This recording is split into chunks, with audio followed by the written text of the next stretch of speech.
Shalom saudaraku, selamat berjumpa lagi dalam renungan pengharapan baru dari channel Terang Jalanku. Puji Tuhan, kita dapat bertemu kembali dan biarlah melalui renungan ini, hidup kita semakin bertumbuh menjadi kuat dalam kebenaran Tuhan. Hari ini saya akan menyampaikan renungan dengan judul Berkat dari Kerendahan Hati. Tetapi sebelum kita mendengarkan renungan ini, mari kita berdoa terlebih dahulu.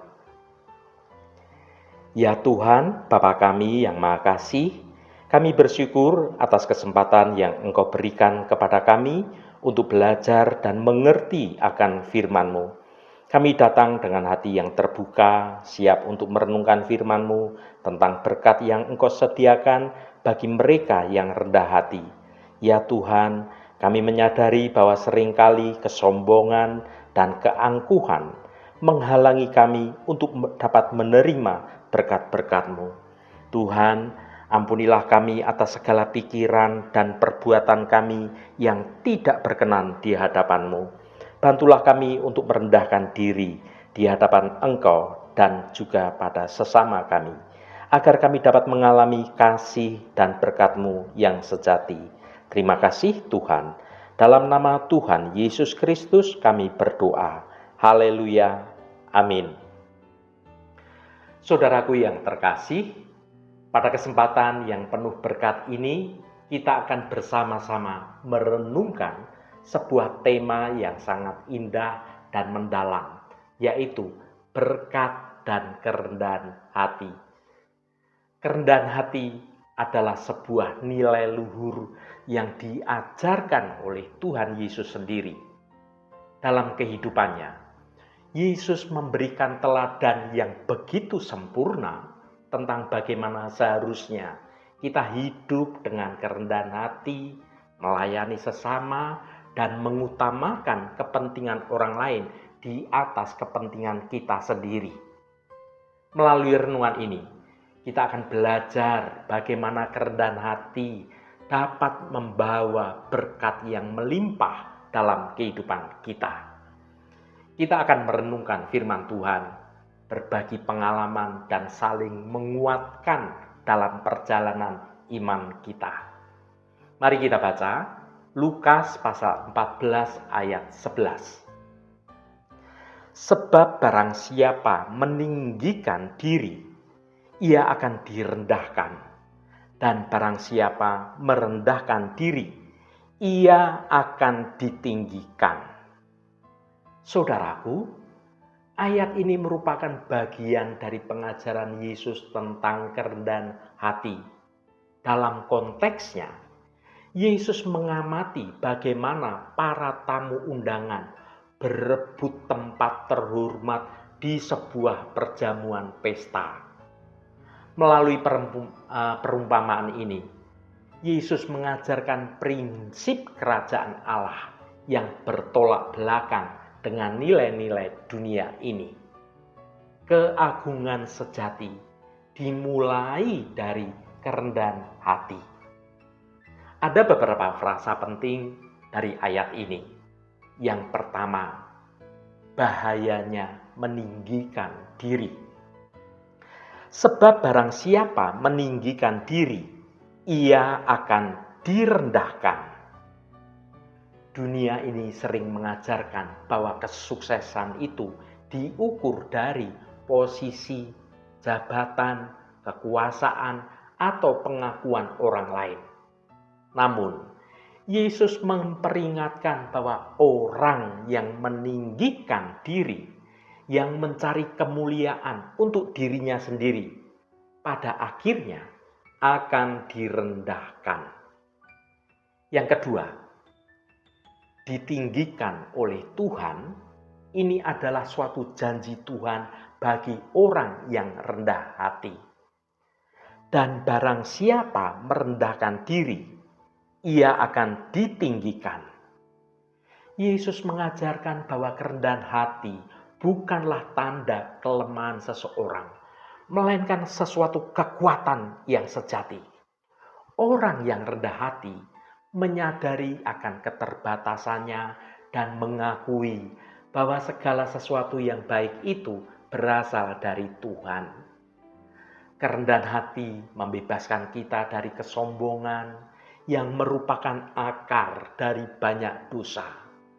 Kesombongan itu membutakan kita terhadap kebenaran dan menghalangi kita untuk dapat mengalami kasih, berkat-berkat Tuhan, dan juga anugerah Tuhan. Dalam konteks perjamuan pesta, kerendahan hati tercermin dalam sikap rela menempati tempat yang rendah, tidak mencari kehormatan atau pengakuan dari orang lain. Kerendahan hati adalah sikap yang sangat penting, karena kerendahan hati adalah cerminan dari Kristus sendiri. Yesus berjanji bahwa orang yang merendahkan diri akan ditinggikan oleh Tuhan. Ketinggian yang dimaksud di sini bukanlah ketinggian hal duniawi, melainkan ketinggian rohani kita, yaitu persekutuan kita yang lebih intim, lebih dekat dengan Tuhan.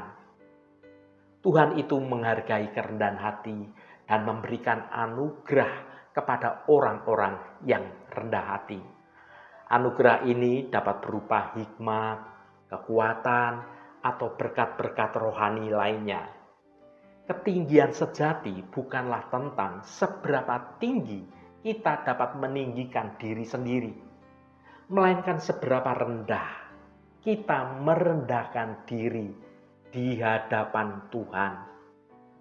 Saudaraku yang dikasihi Tuhan, segala sesuatu yang ada di dunia ini selalu menawarkan kemewahan, kenikmatan, dan popularitas, sehingga banyak orang yang menjadi tergiur dengan tawaran dunia.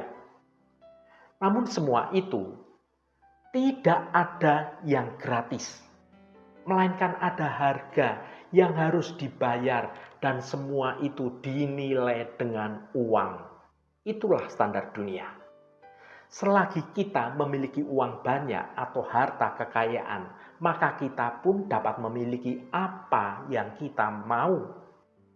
Dan tanpa disadari, tidak sedikit orang Kristen yang merasa diri kaya, merasa pandai, punya kedudukan yang mapan, sukses dalam bisnis, dan lain sebagainya. Tidak lagi dia mengandalkan Tuhan dalam hidupnya, lebih mengandalkan kekuatan dan kemampuan diri sendiri. Saudaraku, firman Tuhan dengan keras menyatakan, terkutuklah orang yang mengandalkan manusia, yang mengandalkan kekuatannya sendiri, dan yang hatinya menjauh daripada Tuhan. Ingatlah, berapapun kekayaan yang kita miliki, sepandai apapun kita dan sehebat apapun manusia, hari-harinya seperti rumput, seperti bunga di padang, demikianlah ia berbunga. Apabila angin melintasinya, maka tidak ada lagi ia, dan tempatnya tidak mengenalnya lagi. Di dunia ini tidak ada yang abadi. Jadi kalau kita mengandalkan apa yang kita miliki, meskipun harta kita tidak habis sampai 7 turunan, itu adalah hal yang sia-sia belaka. Dan apabila suatu saat itu semua diambil oleh Tuhan, kita pun tidak bisa berbuat apa-apa. Kita harus ingat, saudaraku, bahwa semua kesuksesan, semua kekayaan, dan kejayaan yang telah kita raih itu misalnya adalah semata-mata adalah anugerah dari Tuhan, dan kita ini tidak patut membanggakan diri atas semua pencapaian itu. Mari kita baca Amsal 22 ayat 4. Ganjaran kerendahan hati dan takut akan Tuhan adalah kekayaan, kehormatan, dan kehidupan. Saudaraku, hidup di dunia yang mengagungkan kesombongan, kekuasaan, dan pencapaian materi. Firman Tuhan yang sudah kita baca dalam Amsal 22 ini mengingatkan kita tentang nilai kekal yang sesungguhnya, kerendahan hati dan takut akan Tuhan. Ayat ini bukan sekedar janji simbolis, melainkan suatu prinsip ilahi yang membentuk karakter dan nasib manusia. Kerendahan hati adalah sikap hati yang mengakui segala ketergantungan secara mutlak pada Tuhan.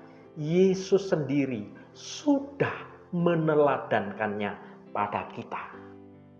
Dunia mungkin menganggap rendah hati sebagai kelemahan seseorang, tetapi Tuhan menjadikannya pintu bagi berkat-berkat Tuhan dapat dicurahkan. Saudaraku yang diberkati Tuhan, di balik kerendahan hati ada ganjaran ilahi, yaitu kekayaan, kehormatan, dan kehidupan. Tuhan tidak pernah ingkar janji. Ketiga ganjaran ini adalah suatu paket yang utuh dari Tuhan. Kekayaan itu bukan sekedar harta, tetapi kelimpahan dalam relasi, damai sejahtera dalam hati kita, dan pemeliharaan Tuhan yang terjadi dalam setiap langkah kehidupan kita. Sedangkan kehormatan bukanlah pujian yang sesaat, tetapi nama baik yang dipuji oleh Tuhan. Dan janji kehidupan itu kita peroleh baik secara jasmani berupa perlindungan, maupun secara rohani, yaitu hidup kekal bersama dengan Tuhan. Haleluya, Tuhan memberkati kita semua. Mari kita tutup renungan ini dengan berdoa. Bapa yang baik, pada kesempatan ini kami merenungkan firman-Mu yang mengingatkan kami bahwa kerendahan hati dan takut akan Engkau adalah jalan menuju berkat sejati. Tuhan, ajar kami untuk selalu hidup dengan hati yang rendah dan tidak mengandalkan kekuatan kami sendiri, melainkan bergantung sepenuhnya hanya kepada Engkau. Bebaskan kami dari kesombongan dan keinginan untuk meninggikan diri kami sendiri. Tanamkan dalam hati kami rasa takut akan Engkau, bukan ketakutan yang menghancurkan, tetapi suatu rasa hormat, rasa kagum, rasa penuh kasih akan kebesaran-Mu. Biarlah hidup kami senantiasa memuliakan nama Engkau ya Tuhan. Tuhan, Engkau berjanji bahwa ganjaran dari kerendahan hati dan takut akan Engkau adalah kekayaan, kehormatan, dan kehidupan. Tuntunlah kami setiap hari agar kami semakin serupa dengan Kristus yang merendahkan dirinya sampai ke kayu salib. Pakailah hidup kami untuk menjadi berkat bagi sesama kami, sehingga banyak orang melihat-Mu melalui sikap hati kami. Terima kasih Bapa, karena janji-Mu adalah ya dan amin. Kami percaya dan menantikan penggenapannya terjadi dalam hidup kami. Terima kasih Tuhan. Segala hormat, pujian, dan ucapan syukur hanya bagi-Mu Allah yang kudus. Saudaraku, bukalah hatimu dan tengadahkan tanganmu. Terimalah berkat Tuhan. Tuhan memberkati engkau dan melindungi engkau. Tuhan menyinari engkau dengan wajah-Nya dan memberikan kasih karunia. Tuhan menghadapkan wajah-Nya kepadamu dan memberikan damai sejahtera. Berkat anugerah dari Bapa Surgawi, cinta kasih karunia dari Tuhan Yesus Kristus, dalam persekutuan dan penghiburan Roh Kudus, menyertai kita semua sekarang ini dan sampai selama-lamanya. Dalam berkat Tuhan Yesus Kristus, haleluya, amin.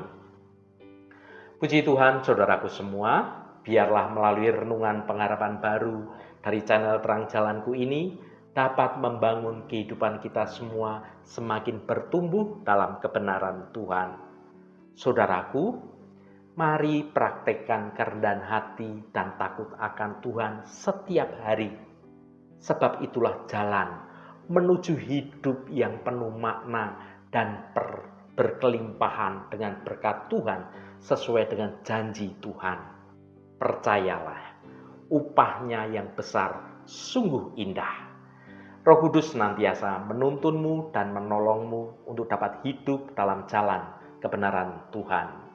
Saudaraku, saya sangat senang sekali dan berterima kasih jika Anda berkenan memberikan komentar pada konten video ini dan bagikan renungan ini pada teman dan sahabat Anda agar mereka diberkati juga melalui renungan ini.